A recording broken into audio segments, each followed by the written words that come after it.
Having special powers used to mean having superhuman strength.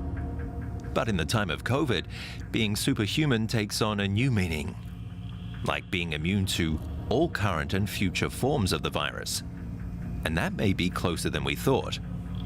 One study in the US found some people have seemingly bulletproof protection from all variants of COVID-19 circulating at the moment. But what does it mean to be super immune, and how widespread could this protection be? I'm Ben Fazul, and welcome to our COVID-19 special and our superhero episode, or to be more precise, super immunity, one of the pandemic's great puzzles. Who has it? Could it stop the next major variant? And could it save us from outbreaks to come? People who have survived a COVID-19 infection and were later vaccinated seem to be extremely well protected against all variants of the coronavirus.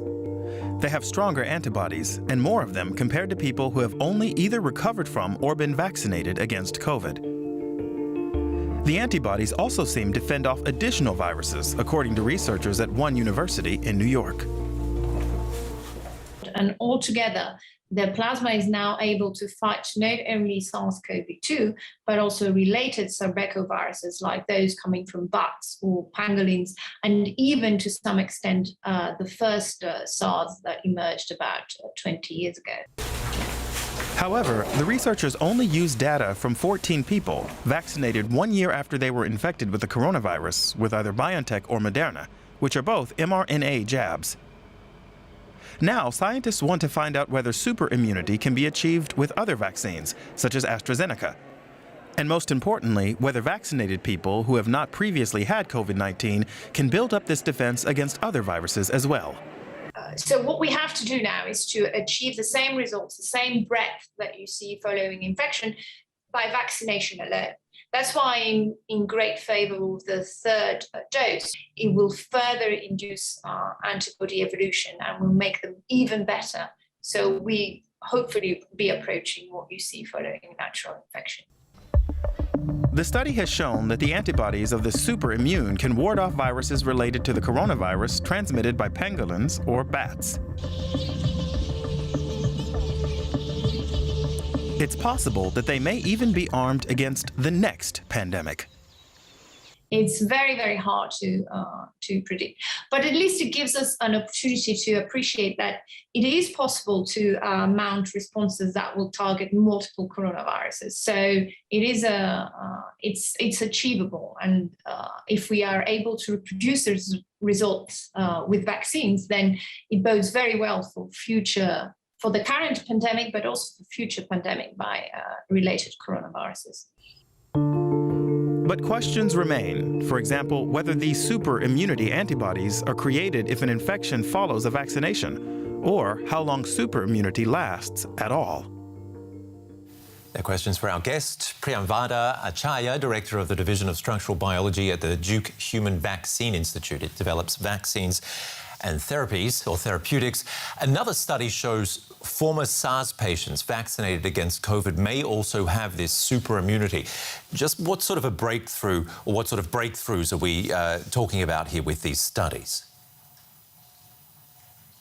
I think it's a very important finding because it gives proof of principle that it is possible to generate pan-coronavirus vaccines, and that somebody who had been exposed to a different coronavirus now with a dose of the current coronavirus vaccine is able to induce broad protection. So that is the proof of principle that a pan-coronavirus vaccine is feasible.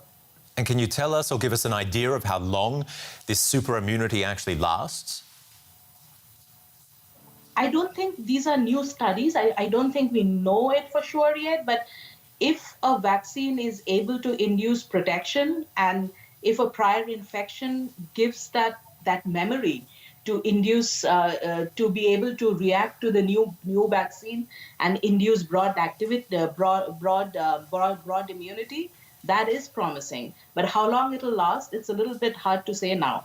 But it seems like, going by what we have seen now, if there is a future infection in that patient, it will act like the immune system seeing another vaccine or another form of virus, and then it will mount the reaction we have seen with the vaccination. So I'm optimistic that it will be useful. So do you also get super immunity antibodies if an infection follows a vaccination? I do not think we know that yet. So it's hard to say, because in this case the person was exposed to SARS-CoV-1 many years back, but we have also heard reports that people who are infected with COVID-19 and then got the vaccination had better protection. So it is hard to say what it will be the other way around, but I would expect, if I were to hazard a guess, I would expect that follow a breakthrough infection after vaccination may provide some of similar benefits. Does it tell us anything about the benefits of a booster shot, getting a third jab? Getting a third jab will help the antibodies continuing to evolve, as we have heard. Whether it will confer this broad protection remains to be seen. I think what will happen is, and a lot of research is going into this to figure out strategies to induce broad protection. So I think the new immunogens, which are actually diverse, they may play a similar role. So whether the current booster, which is the same immunogen which was in the previous 2 doses, whether that induces broad protection or not is, I think, a little too early to say. But it will definitely allow the immune response to continue to evolve, and it will be useful for sure. And the big question, how big a step are we taking towards a vaccine against all coronaviruses? A lot of very smart people are working on this, and from what we have seen, there's a lot of proof of principle from the hybrid immunity findings that it is feasible.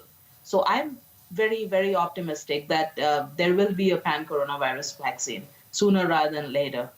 And why don't we have this sort of thing against the flu? Can you explain that? So one thing is flu evades. It drifts and shifts. So there is antigen. There is natural drift, and that causes an antigenic shift, which causes the flu virus to evade the current vaccines. Plus, also the antibody D response wanes quickly, and what happens then is the immune system has to rely on memory B cells, which take some time to kick in.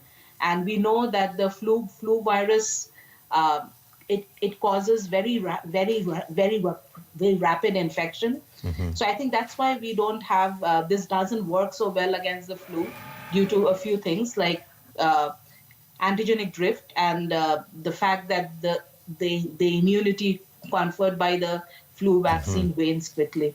Okay, we'll have to leave it there. Priyamvada Acharya, thank you very much, the Duke Human Vaccine Institute.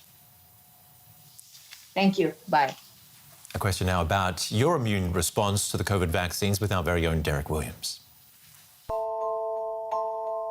Is vaccine immune response all about the levels of antibodies they induce? Or are there other factors to consider? An antibody is a roughly Y-shaped protein produced by the body that's able to recognize and dock on to the outer surface of an invading pathogen like a virus.